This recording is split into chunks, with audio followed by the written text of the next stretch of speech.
Hello students, आप सबका बहुत बहुत वेलकम है दृष्टि एसएससी यूट्यूब प्लेटफॉर्म पर। और इस वीडियो में हम डिस्कस करेंगे कि आखिर एसएससी में सीजीएल के एग्जाम में सक्सेस रेट क्या है, कितने बच्चे लगभग एग्जाम में अपेयर होते हैं और कितने बच्चे फॉर्म फिल करते हैं, आखिर कट ऑफ इतनी इंक्रीज क्यों हो रही है। और उसके साथ साथ ये भी देखेंगे बच्चे कहां से ज्यादा सेलेक्ट हो रहे हैं, क्या बच्चे कोचिंग से ज्यादा सेलेक्ट हो रहे हैं, सेल्फ स्टडी से ज्यादा सेलेक्ट हो रहे हैं, यूट्यूब से ज्यादा सेलेक्ट हो रहे हैं, या फिर हम इसको भी डिटेल में डिस्कस करेंगे कि हमें किन किन चीजों का ध्यान रखना चाहिए जिससे हम बहुत बेहतरीन तरीके से फर्स्ट अटेम्प्ट में सिलेक्शन पा सकें। इसमें भी डिटेल में डिस्कस करेंगे, इसको भी देखेंगे कि फर्स्ट अटेम्प्ट में कितने बच्चे, कितने परसेंट बच्चे सेलेक्ट हो जाते हैं, सेकेंड अटेम्प्ट कितनों को देना पड़ता है, थर्ड अटेम्प्ट कितनों को। चलिए आइए स्टार्ट करते हैं अपने डिस्कस को, जिसमें हम डेप्थ डिस्कस करने वाले हैं SSC CGL attempt success rate और ट्रेंड्स। सबसे पहले मैं आपको बता दूं, हम बात कर रहे हैं एसएससी की। एसएससी सीजीएल क्या है? आप जानते हैं SSC CGL combined graduate level का एग्जाम है जो स्टाफ सिलेक्शन कमीशन के द्वारा एसएससी के द्वारा कंडक्ट कराया जाता है।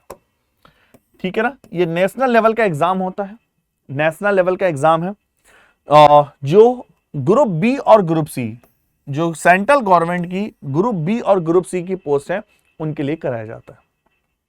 अगर पॉपुलर पोस्ट की बात करें तो CBI, ASO, income tax inspector और डबलईओ, तो ऐसी बहुत सारी पोस्टें हैं जो एसएससी में सीजीएल के थ्रू बहुत फेमस है। जीएसटी इंस्पेक्टर, प्रिवेंटिव ऑफिसर, आपका ग्रेजुएट, कोई भी बच्चा जो ग्रेजुएट है वो इस फॉर्म को फिल कर सकता है, सीजीएल के एग्जाम के लिए अपेयर हो सकता है। और आप जानते हैं क्यों रीजन है कि बच्चे एसएससी सीजीएल की तरफ या एसएससी के किसी भी एग्जाम की तरफ बहुत ज्यादा अट्रैक्ट होते हैं। जॉब सिक्योरिटी, गवर्नमेंट जॉब है, गुड सैलरी है और आपका सोशल स्टेटस है, इसी वजह से हाई कंपटीशन है। तो आइए हम डिस्कस करते हैं। सबसे पहले हम बात कर रहे हैं एसएससी सीजीएल एग्जाम की, तो हम डिस्कस करेंगे एसएससी सीजीएल एग्जाम का स्ट्रक्चर क्या होता है। सबसे पहले प्री एग्जाम आपका जो ऑनलाइन हो रहा है, प्री एग्जाम ऑनलाइन, जिसको टीयर 1 भी बोला जाता है, जिसमें आपका general intelligence, quantitative aptitude, English, general awareness, ये सारे। और ये पेपर क्वालिफाइड नेचर का होता है, ये भी आपको क्लियर होना चाहिए। क्वालिफाइड नेचर का मीन्स हुआ कि इसके मार्क्स आपके फाइनल ऐड नहीं होते। आगे चलते हैं, मेंस पेपर होता है टीयर 2 जिसको बोला जाता है, ये भी आपका ऑनलाइन है, सीबीडीटी कंप्यूटर बेस्ड टेस्ट होता है, जिसमें पेपर 1 होता है। इसी के बेस पर जनरल अधिकतर पोस्टों के लिए 99% पोस्टों के लिए यही पेपर है, जिसमें मैथ्स, इंग्लिश, रीजनिंग, जीके और कंप्यूटर के क्वेश्चंस पूछे जाते हैं। और आई थिंक आपको अच्छे से नॉलेज भी है क्या क्या पैटर्न। पेपर 2 जो जीएसओ पोस्टों के लिए होता है, और पेपर 3 आपका फिनेंस और अकाउंट्स वाला। चलिए, उसके बाद टीयर 3 होता है, टाइपिंग टेस्ट है, स्किल टेस्ट है। टाइपिंग तो इन्होंने क्वालिफाई है, लेकिन वो कंपलसरी है सभी के लिए। कुछ पोस्टों के लिए स्किल टेस्ट होता है और कुछ पोस्टों के लिए नहीं होता। आई थिंक ये सबको क्लियर है। और डॉक्यूमेंट वेरिफिकेशन तो होना ही है उसके बाद। और फिर आपका कुछ पोस्टों के लिए मेडिकल है, कुछ पोस्टों के लिए मेडिकल नहीं। हम उन पोस्टों को डिटेल में डिस्कस नहीं कर रहे हैं किन में मेडिकल है किन में मेडिकल नहीं है, क्योंकि हमारा यहाँ मेन जो टारगेट है वो एसएससी के एग्जाम के सक्सेस रेट पे डिस्कस कर रहे हैं। आइए आगे चलें। तो सबसे पहले बात करते हैं कि कितने स्टूडेंट्स ओवर द ईयर इसमें अपेयर हो रहे हैं, कितने स्टूडेंट्स फॉर्म फिल कर रहे हैं। इसको एक ग्राफ के माध्यम से समझते हैं। आप देख पा रहे होंगे 2019 से लेकर 2019 से लेकर 2024 का हमने एक रफ डायग्राम आपके सामने बनाया है। रफ डायग्राम आपके सामने है, आप देख पा रहे होंगे। अगर मैं 2019 की बात करूं तो लगभग आप 20 से 25 लाख, 22 लाख के अप्रॉक्स जो है total applicant, total form fill होते थे, जिसमें लगभग हाफ 10 से 11 लाख बच्चे फॉर्म में फिल मतलब अपेयर होते थे। अगर 2020 की बात करें वो डेटा भी लगभग आसपास था। लेटेस्ट डेटा की बात करें तो आप मान के चलिए 25 से 30 लाख बच्चे या 28 से 30 लाख बच्चे अपियर हो रहे एग्जाम को फिल कर रहे हैं और अप्रॉक्स 20 लाख फॉर्म पेपर में टीयर 1 में बैठते हैं, लगभग पेपर 1 टीयर 1 में। तो एक अच्छा खासा नंबर है और ऑल ओवर इंडिया पेपर है तो फिर ऑटोमेटिक नंबर और भी अच्छा हो जाता है। सबसे बात करते हैं सक्सेस रेट की, और सक्सेस रेट में बात करते हैं कि पेपर एसएससी का सीजीएल क्रैक करना कितना टफ है। सबसे पहले देखें, जो लगभग 30 से 35 जो रजिस्ट्रेशन होता है, जो नंबर ऑफ फॉर्म फिल होते हैं, एवरेज सक्सेस रेट निकाला जाए एसएससी सीजीएल के एग्जाम का तो वो निकल के आता है 0.5% से 1.2%, 0.5% से 1.2%। हम एक एक चीज को डिस्कस करेंगे, जिसमें से 30 से 35 लाख बच्चे बैठते हैं और सीट्स हैं आपकी केवल 10,000 से 30,000। फाइनल सेलेक्टेड जो होते हैं 10,000 से 30,000 के बीच में एक मोटा मोटा रेंज ले ली है। जैसे इस बार 18,000 प्लस पोस्ट है, ऐसे ही हो सकता है कभी 20,000, 25,000, कभी और कम भी होती हैं, तो वो वेरी करती हैं। तो एवरेज अगर फाइनल सिलेक्शन का निकाला जाए, रेट निकाली जाए सक्सेस के कितने चांसेस हैं, तो 0.5% बच्चे सक्सेस रेट है इस एग्जाम का। कंपटीशन का टफ होने का रीजन क्या है? ये कंपटीशन टफ क्यों है? लिमिटेड वैकेंसी है, नंबर 1। आपने देखा अभी इस साल 18,000 प्लस वैकेंसी है, वो एक फिर भी एक अच्छा खासा नंबर है। बीच में ये देखा गया था कि वैकेंसी 15,000 से भी नीचे गिर गई थी, 8,000 तक भी वैकेंसी आई है। जब वैकेंसी कम आती है, आप जानते हैं day per day number of student उतने ही हैं, ज्यादा इंक्रीज ही हो रहे हैं, कम नहीं है।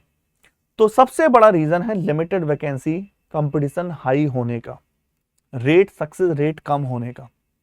दूसरा, high number of the serious experience. ये सीरियस हर कोई है आजकल, ऐसा नहीं है। एक टाइम था जब बच्चे, हमें पता है, हमने वो टाइम भी देखा जब बच्चे 12th या 12th छोड़ो, ग्रेजुएशन के 3rd ईयर तक उनको ज्यादा नॉलेज नहीं हुआ करती थी कि एसएससी सीजीएल क्या है, उनको ज्यादा इंफॉर्मेशन नहीं थी। आज गांव गांव में बच्चे को पता है कि एसएससी सीजीएल क्या है और उसका पहले से टारगेट फिक्स है। वो जानता है सीएचएसएल एग्जाम क्या होता है, उसको पता है कि मैं अभी 12th कर रहा हूं और 2nd ईयर से ही मैं सीजीएल स्टार्ट कर दूंगा प्रिपरेशन करना, 1st ईयर से, 2nd ईयर से। ये भी एक, तो इससे क्या होता है, सीरियस जो कैंडिडेट है, सीरियस जो स्टूडेंट है, वो उनकी संख्या दिन पर दिन बढ़ रही है। सीरियस है तो इसका मतलब वो कट ऑफ, कोई भी नंबर छोड़ना नहीं चाहते, वो कट ऑफ ऑटोमेटिक इंक्रीज होगी। और इंक्रीजिंग कट ऑफ है ना, कट ऑफ क्यों इंक्रीज हो रही है उसका डिस्कस अलग है भाई। कट ऑफ क्यों इंक्रीज हो रही है? कट ऑफ पेपर पे, लेवल पे डिपेंड करती है बहुत ज्यादा। Cut off number of student पे डिपेंड करती है बहुत ज्यादा। कट ऑफ जो नॉर्मलाइजेशन का स्कोर फॉर्मूला लगा रही है एसएससी, उस पर डिपेंड करती है बहुत ज्यादा। तो ये हाई कंपटीशन का जो मेन रीजन है, वैकेंसी बहुत कम है, नंबर ऑफ सीरियस कैंडिडेट बहुत ज्यादा है और कट ऑफ दिन बर दिन इंक्रीज हो रही है। आइए सबसे पहले हम इसको थोड़ा सा यहां समझते हैं। मैं इसको अच्छे से यहां आपको समझाना चाहूंगा, ध्यान से देखिए इस चीज को। अगर बात करते हैं हम 2024 में लगभग 34 लाख स्टूडेंट ने रजिस्ट्रेशन किया, जिसमें से अपेयर हुए लगभग 18 लाख। टीयर 1 जो क्वालिफाई हुए वो लगभग 1.65, लगभग 1.5 लाख टीयर 1 क्वालिफाई हुए और वैकेंसी थी 18,236। परसेंटेज निकलता है इनके फाइनल सक्सेस रेट का 1.0%, 1%, ठीक एक्यूरेट 1%। अगर बात करते हैं 2023 में लगभग 24 लाख या लगभग 25 लाख बच्चों ने अपेयर हुए, जिसमें से फॉर्म फिल हुआ, अपेयर हुए 12.5 लाख। लगभग टीयर 1 81,000 स्टूडेंट ने टीयर 1 क्वालिफाई किया और हम वैकेंसी की बात करें तो लगभग 8,000 समथिंग 18, और यहां पर था सक्सेस रेट 0.68%। 2022 की बात करते हैं तो लगभग 33 लाख बच्चों ने, कैंडिडेट ने, अब देखिए सक्सेस रेट बढ़ेगा। 2022 में 33 लाख बच्चों ने फॉर्म फिल किया था और अपियर हुए थे 16.66%, 16%, 16 लाख, आधे। लगभग हर बार यही होता है लेकिन टीयर 1 3.5 लाख बच्चों ने क्वालिफाई किया, क्योंकि जानबूझ के टीयर 1 ज्यादा बच्चों को क्वालिफाई कराया गया। अब ज्यादा क्वालिफाई किया गया तो कट ऑफ डाउन होगी। और फिर 36,000 वैकेंसी थी और देखिए सक्सेस रेट ऑटोमेटिक बढ़ गया, that is 2.22%। Success rate automatic increase हुआ। 2021 की बात करें 19.63 इतने बच्चों ने रजिस्ट्रेशन किया। अपीयर हुए 7.80 लाख। टीयर 1 2.92 लाख बच्चों ने क्वालिफाई किया। 7,621 वैकेंसी, लगभग 0.97। इसी तरह से 2020 में सक्सेस रेट था 0.99 और 2019 में सक्सेस रेट था 0.86। ठीक है, आई होप आप चीजों को समझ पा रहे होंगे। तो अटेम्प्ट्स की बात करते हैं और सिलेक्शन की बात करते हैं कि कितने अटेम्प्ट्स में सिलेक्शन हो जाता है, हो जाना चाहिए। पीछे हमने जो डेटा देखा है, how many attempts does it take, ये देखा गया कि 20% विद्यार्थी, मात्र 20% विद्यार्थी पहले अटेम्प्ट में सेलेक्ट होते हैं। ओनली 20%। मतलब अगर 100 बच्चा बैठ रहा है तो 20 विद्यार्थी हैं जो केवल पहले अटेम्प्ट में सेलेक्ट होते हैं। सेकंड और थर्ड अटेम्प्ट में 70% बच्चों के सिलेक्शन होने के चांस देखे गए, है ना। यह भी देखा गया है सेकंड अटेम्प्ट में जो 70% बच्चे हैं जो सिलेक्ट होते हैं, इसी वजह से आप बोल सकते हैं कि मतलब बच्चे रिपीट करते हैं पेपर को। और फोर्थ अटेम्प्ट में केवल या उससे ज्यादा केवल 10%। मतलब अगर आप थर्ड अटेम्प्ट तक दे रहे हो और थर्ड अटेम्प्ट में आपका सिलेक्शन नहीं हो रहा है तो फिर उसके ज्यादा 5 चांस कम हो जाते हैं, क्योंकि बच्चा फिर उसी माहौल में रहकर आप बोल सकते हैं कि वो फिर अपने को गलत नहीं ढाल पाता उस माहौल में जिसमें उसको ढलना चाहिए। मतलब हाई प्रेशर रहता है फैमिली की तरफ से भी और आपके बाहर की तरफ से भी प्रेशर रहता है। तो सेकंड और थर्ड अटेम्प्ट में सक्सेस के ज्यादा चांस है, लेकिन आपका आईक्यू लेवल सही है और आपको सही टाइम पर सही डायरेक्शन मिला है। देखो ना, सक्सेस का मतलब समझना, सही टाइम पे सही डायरेक्शन ही सक्सेस है। और मैथ्स का खास रोल होता है, और अगर मैथ्स आपके टच में है तो आपको और भी बेनिफिट है। ठीक है, आई थिंक ये आप अच्छे से समझ पाए। तो मैं ये बोलूंगा कि अगर आप जल्दी जानना चाहते हैं, number 1, mostly candidate with strong academic background, या बहुत सारे ये स्टूडेंट देखा गया जो बैंकिंग से प्रिपरेशन करके आते हैं। बहुत सारे स्टूडेंट हैं, बहुत सारे स्टूडेंट बैंकिंग करी, उन्हें लगा कि नहीं बैंकिंग में हमें सीजीएल भी देना चाहिए, तो उनकी मैथ्स बहुत स्ट्रांग हो जाती है, वो यूटिलाइज हो जाता है। या फिर यूपीएससी से बहुत सारे कैंडिडेट आते हैं, हमने देखा है यूपीएससी से कैंडिडेट आते हैं, फिर तो जो यूपीएससी के जीएस को पढ़ के आया है, एसएससी जीएस, तो वो अच्छे खासे हैंडल कर लेगा। तो सोचिए, तो फिर उनको मैथ्स और रीजनिंग में कमांड करनी होती है, इंग्लिश भी उनकी काफी अच्छी होती है। ये देखा गया, बहुत सारे बच्चे वहां से आते हैं, ऐसा नहीं कि हर कोई, काफी। Many finally success after refining strategy और मॉक टेस्ट एनालिसिस। हाँ, ये तो हम डिस्कस आगे आपको भी करेंगे। Profile of the selected candidate, हम देखते हैं जो बच्चे सेलेक्ट हो रहे हैं उनकी जॉब प्रोफाइल क्या है, एजुकेशनल बैकग्राउंड क्या है, ये देखा गया। आखिर जो बच्चा सेलेक्ट हुआ है वो करता क्या था, ये देखा गया कि ग्रेजुएट बीए बीकॉम वाला 40 से 45% बच्चे थे। जो बच्चे सेलेक्ट हुए हैं बीए बीकॉम बीएससी, आप कुछ भी बोल सकते हैं, बीए बीकॉम बीएससी, 40 से 45% बच्चे थे। सिलेक्शन में इंजीनियर बीटेक बच्चे 25 से 35% बच्चे थे, 25 से 30%। साइंस बैकग्राउंड के 15% बच्चे थे और अदर्स बीबीए लॉ वाले 10% बच्चे थे। ठीक है, majority are simple graduate but engineer show strong presence due to the quant skill.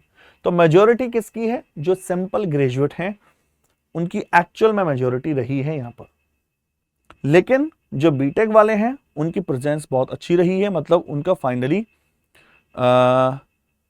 Quantitative aptitude उनके बीटेक ग्रेजुएशन में होता है, अच्छी कमांड होती है, इस वजह से उनको बेनिफिट मिलता है।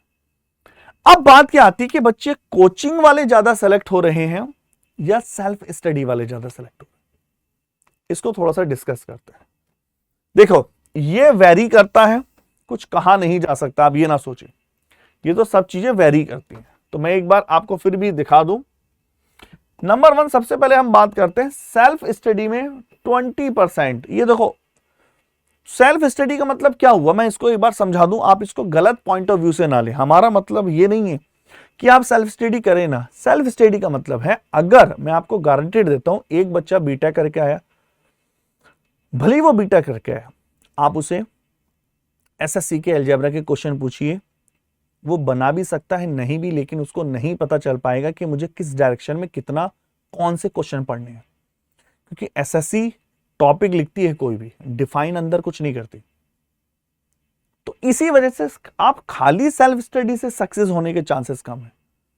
कहां? खाली कोचिंग के बस पर। भाई कोचिंग तो लाखों करोड़ों कर रहे हैं, खाली कोचिंग के बेस पर आप सक्सेस नहीं हो सकते। आप सक्सेस हो सकते हैं कोचिंग प्लस सेल्फ स्टडी। जो कोचिंग प्लस सेल्फ स्टडी कर रहा है उसके सक्सेस रेट 60% है। मतलब जो बच्चे सेलेक्ट हुए हैं उनमें से 60% ऐसे थे कोचिंग तो की, फिर अपना क्या किया, सेल्फ स्टडी। आप यूपीएससी फाउंडेशन के बैच देख लीजिए, ऑल ओवर इंडिया कहीं भी चलते हैं, सारे बच्चे जस्ट फाउंडेशन में एडमिशन लेते हैं, मान लेते हैं, उसके बाद वो सेल्फ स्टडी करते हैं, अपने को डेप्थ स्टडी करते हैं, तब वो बच्चे ऑटोमेटिक सेलेक्ट होते हैं।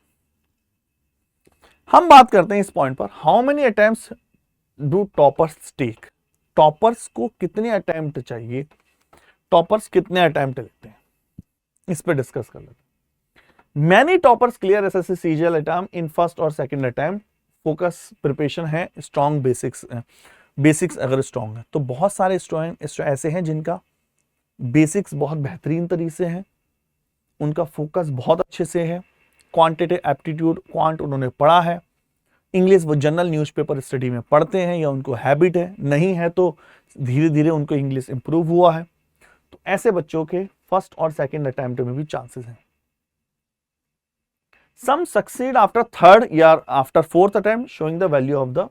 तो कुछ बच्चे थर्ड और फोर्थ अटेम्प्ट के बाद भी सक्सेस हुए हैं। की difference between the attempts. First attempt में की डिफरेंस क्या, फर्स्ट अटेम्प्ट में जो बच्चा सेलेक्ट होता है वो एग्जाम के पैटर्न को अच्छे से समझ जाता है। ये बहुत सारे बच्चे हैं जो पहली बार में सेलेक्ट नहीं हुए, तो पहली बार में वो अच्छे से समझ गए। अगर इसलिए कहते हैं ना पेपर दो, इसलिए बोला जाता है पेपर जरूर दो।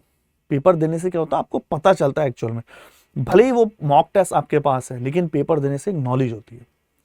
आप बहुत सारे बच्चे सेकंड और थर्ड अटेम्प्ट में देते हैं, फिर उन्हें पता चलता है एक्चुअल में कि हमें स्ट्रेटेजी क्या बनानी चाहिए, मॉक टेस्ट एनालिसिस कैसे करना चाहिए। ठीक है, आपको तो ट्राई करना चाहिए फर्स्ट अटेम्प्ट में, लेकिन आपको फिर अगर आप फर्स्ट अटेम्प्ट में नहीं हो रहे हैं तो कुछ ना कुछ कमियां हैं, उनको आपको हटाना होगा। ठीक है, चलिए हम कट ऑफ की बात करते हैं। आखिर कट ऑफ का ट्रेंड क्या जा रहा है 2019 से 2024, कट ऑफ किस तरह से बढ़ती जा रही है। ठीक है, कट ऑफ चेंज हो रही है ओवर द ईयर। क्यों? Number 1 number of vacancy increase और डिक्रीज होना, पेपर के डिफिकल्टी लेवल पर डायरेक्ट डिपेंड करता है कट ऑफ, और नंबर ऑफ सीरियस कैंडिडेट बढ़ गए। तो हम डिस्कस करते हैं how the cut off having shifted over the time. Number 1 2024 की कट ऑफ की बात कर रहे हैं। 2024 2024 में अनरिजर्व की बात करते हैं हम, जो ऑल पोस्ट थी उनके लिए जेएसओ वगैरह हटाकर उसकी कट ऑफ गई थी 153.19, एक अच्छा खासा नंबर है। 153.19 अगर आप देखें लगभग 76% होती है। अगर आप देखें 76, 12th क्लास में 10th क्लास में 33% वाला सेलेक्टेड माना जाता है, लेकिन यहां 76% नहीं आए तो आप सेलेक्टेड नहीं है। और कैंडिडेट थे 25,814, 25,814। जेएसओ की बात करें उसकी कट ऑफ गई थी 167, उसमें कैंडिडेट थे 2844। और अगर हम एसआई वाली पोस्ट की बात करें जो स्टैटिक्स वाला था 170.65, उसमें कैंडिडेट थे 276। इसी तरह से अगर हम एससी कैटेगरी की बात करते हैं तो उसमें थे 126.45 कट ऑफ थी, जिसमें 31,131 क्वालिफाइड नेचर के थे। जेएसओ की 143 और इसमें कैंडिडेट थी 3640, इसमें वैकेंसी नहीं थी। इसी तरह अगर हम एसटी की बात करें तो एसटी कैटेगरी से 111.88, इसमें कैंडिडेट थे 1601 है, 16,019 कैंडिडेट। जेएसओ की बात करें 135.23 और इसमें वैकेंसी थी, कैंडिडेट थे क्वालिफाई किया 1935 और इस वाले में 134.49 485। इसी तरह से आपको ओबीसी और ईडब्ल्यूएस की दिखाते हैं 146 यहाँ 142, 4 का डिफरेंस अप्रॉक्स। यहाँ पर 50,119 या 23,746। जेएसओ में 160, जेएसओ में 160 या 161, 6839 और 2504। अगर बात करें 161, 163 यहाँ कट ऑफ 1106 और 300। इस तरह से आप देख सकते हैं ex serviceman, OH, HH, VH और अदर पीडब्ल्यूडी। ये है आपकी 2024 की कट ऑफ। अब हम बात करते हैं आपके 2023 की कट ऑफ, 2023 पिछले साल से पिछले साल। तो यूआर की कट ऑफ गई थी 153, वहां गई थी 153 या 150 है। विद्यार्थी अवेलेबल थे 13,133, 13,133। अगर जेएसओ की बात करें 168.53, यहां पर टोटल कैंडिडेट थे 537। एसआई की बात करें 172.36, 52 कैंडिडेट थे। एससी की बात करें 126.68 और यहां थे 14108। जेएसओ में 148.50, यहां थे 732।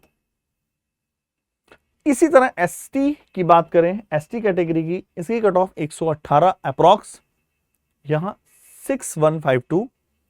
जेएसओ में 146 243 कैंडिडेट और एसआई में 127 और 542। इसी तरह से OBC, EWS, SEM, ex serviceman, OH, HH, VH के आपके कट ऑफ आपके सामने। हम इसी तरह से टीयर 1 एसएससी सीजीएल 2022 की बात करते हैं। 2022 की कट ऑफ आप देखेंगे, यूआर की कट ऑफ 2022 की 114 विद्यार्थी थे 73,065, 73,065।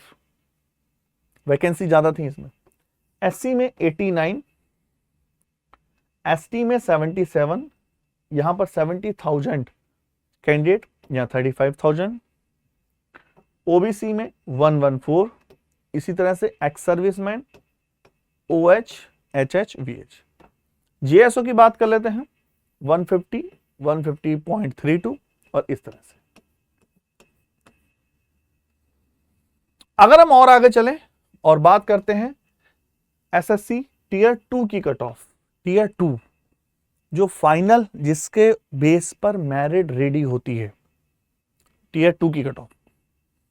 यूआर की बात करते हैं 2024 में यूआर की कट ऑफ, अनरिजर्व की कट ऑफ 322.77 गई है, जिसमें से 11,631 कैंडिडेट अवेलेबल थे, 11,631। एससी की कट ऑफ 285 गई है, जिसमें 15,000 कैंडिडेट अवेलेबल थे। एसटी की कट ऑफ 266 और ओबीसी की 306, ईडब्ल्यूएस की 300। इसी तरह 2023 की बात करें 2023, तो यूआर की कट ऑफ 287, यहां पर 6,384 कैंडिडेट थे। अगर एससी की कट ऑफ की बात करें 252, यहां 7,111 कैंडिडेट थे। एसटी की बात करें 241 और ओबीसी की बात करें 271। 2022 की हम बात करते हैं, 2022 में 24 में टोटल कैंडिडेट इतने थे, 23 में इतने, 24 में इतने थे। अगर हम टीयर 2 2022 की बात करते हैं तो यहां पर 270 कट ऑफ थी और एससी की 213, एसटी की 192, ओबीसी की इतना। इस तरह से आपके सामने डिटेल अवेलेबल है ना। अब बात करते हैं कि सर एक्चुअल में टाइम रिक्वायरमेंट कितना है अगर कोई बच्चा सीजीएल की प्रिपरेशन करना चाहता है तो मैं आपको बता दूं, आइडियल टाइम प्रिपरेशन है 6 से 12 महीने। कंसिस्टेंसी बहुत चाहिए, कंसिस्टेंट स्टडी चाहिए अगर आप सीरियस हैं और आप एक अच्छे, अगर आपका बैकग्राउंड मैथ्स है तो आपको बेनिफिट जरूर होगा। मैथ्स नहीं है तो थोड़ी सी प्रॉब्लम होगी, लेकिन आपको उससे घबराना नहीं है। घबराएंगे तो फिर थोड़ी सी प्रॉब्लम तो नेचुरल है, होनी है, लेकिन घबराना नहीं है। देखिए, बहुत ज्यादा सही चीज लिखी है एनालिसिस में, डिपेंड करता है 6 से 5 मंथ कि आपका बैकग्राउंड क्या है, इंजीनियर, आर्ट्स या commerce. Number 2, time available, daily आप कितने घंटे देते हैं, क्या आप वर्किंग है, क्या आप डेली जॉब भी करते हैं, वो आप बहुत डिपेंड करता है। और आप एग्जाम के पैटर्न से, सिलेबस से कितना फैमिलियर हैं, किस तरह से स्टडी कर रहे हैं।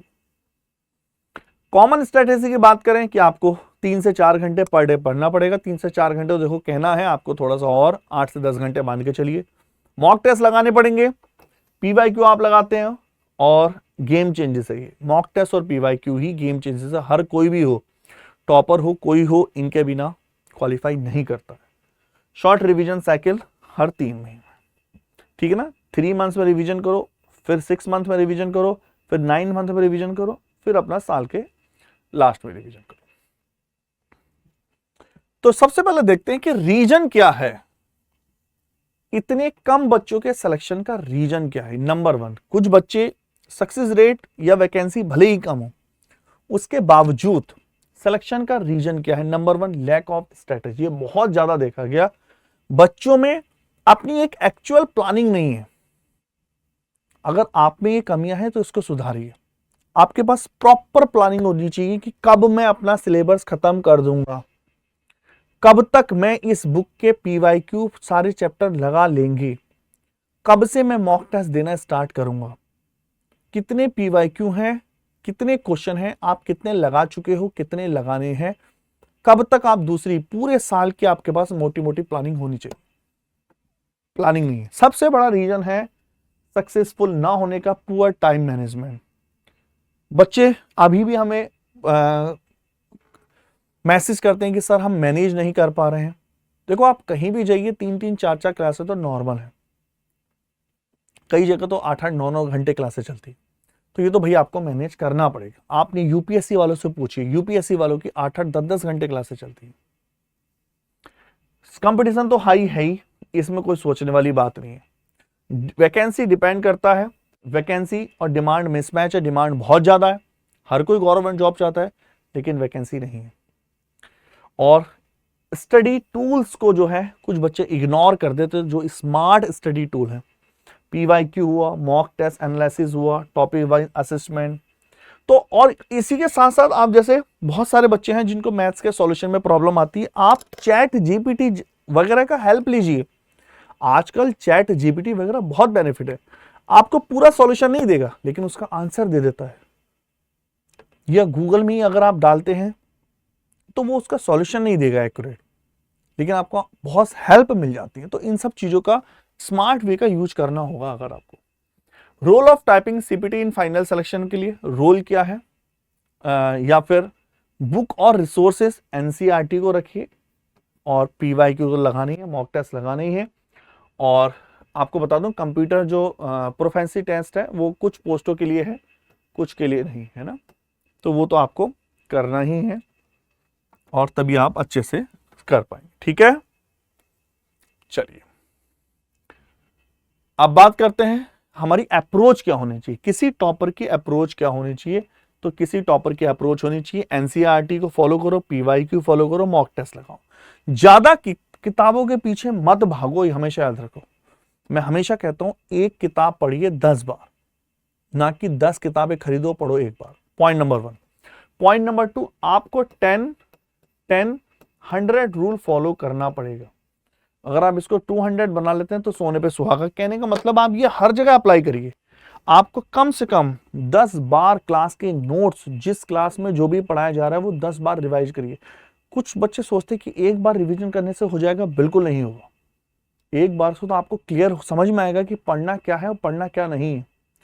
क्लास की बुक कहना बड़ा आसान होता है, प्रीवियस ईयर के क्वेश्चन 10 बार लगाना अपने में एक बहुत बड़ा डिफिकल्ट टास्क है। तो 10 टाइम्स आपको लगा के चलना है। 10 टाइम्स का टारगेट रखोगे तो 7 बार लगाओगे, 8 बार लगाओगे तो बेनिफिट होगा। कितने भी टॉपर्स रहे, आप उनका इंटरव्यू सुनिए, चाहे यूपीएससी के हों चाहे एसएससी सीजीएल के हों, वो एक बात बोलते हैं कि उन्होंने प्रीवियस ईयर के क्वेश्चन चैप्टर वाइज 10-10 बार लगा रखे। और मॉक टेस्ट तब दीजिए जब आपका एक्चुअल पेपर के करीब है। 2025 वाले जैसे आप मॉक टेस्ट तो दे ही रहे होंगे, अच्छी बात है। 26 वाले अभी आप चैप्टर पे कमांड करिए, फिर मॉक टेस्ट स्टार्ट करिए। सेल्फ एनालिसिस करिए, नोट करिए अपनी मिस्टेक। लिखना एक आर्ट है, अपनी मिस्टेक्स को देखने का तरीका नोट डाउन करिए। क्या प्रॉब्लम कर रहे हैं, क्या एरर आ रही है, क्या मिस्टेक्स आप कर रहे हैं उसको, और उस पर वर्क करिए। ठीक है, टाइम मैनेजमेंट आपको करना पड़ेगा। देखिए टाइम मैनेजमेंट के लिए तो हमें अलग से भी वीडियो बना देंगे, लेकिन ये सबके पे वेरी करता है, डिपेंड करता है। आप 2 घंटे जीएस, रीजनिंग, इंग्लिश, क्वांट, ये आप पे डिपेंड करता है कि मॉर्निंग में, इवनिंग में, नाइट में, ये कोई फिक्स नहीं कहा जा सकता, ये आप पर वेरी करता है। ठीक है, पॉपुलर पोस्ट एक बार देख लेते हैं बच्चों, जो बार बार बच्चे पूछते हैं कि पॉपुलर पोस्ट आप जानते हैं वैसे, इनकम टैक्स है, हाई रेपुटेशन, फील्ड जॉब है, डेस्क जॉब है, ASO, ME, CBI sub inspector, double. I think ये आप चीजों को समझ पाए। तो अगर आप अच्छे से इसको प्रैक्टिस करेंगे पूरी जी जान लगाकर, तो 100% आपको सफलता जरूर मिलेगी। लेकिन जो की पॉइंट है उनको ध्यान रखिए। चलिए नीचे कमेंट करिए आपकी ड्रीम जॉब एसएससी सीजीएल में कौन सी है, या अगर आप सीएचएसएल के थ्रू, एमटीएस के थ्रू जाना चाहते हैं, या एनटीपीसी या यूपीएससी, कोई भी आपकी ड्रीम जॉब कौन सी, नीचे कमेंट करिए। Okay, thank you.